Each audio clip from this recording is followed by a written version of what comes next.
वज़ीर आज़म से साबिक़ सदर आसिफ अली ज़रदारी की मुलाकात। मुल्की सियासी सूरत हाल पर गौर। पंजाब खैबर पख्तूनख्वा में इंतखाबात पर सुप्रीम कोर्ट के आज खुद नोटिस लेने पर समाअत करने वाले बेंच से मुतल्लिक तफसीली मुशावरत। सुप्रीम कोर्ट में भरपूर अंदाज में मौक़िफ़ पेश करने पर इत्तफाक।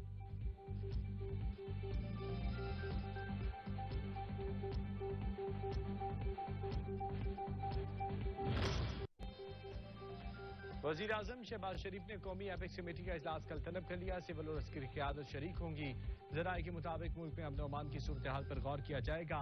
पेशावर धमाका, कराची हमले पर ब्रीफिंग भी होगी।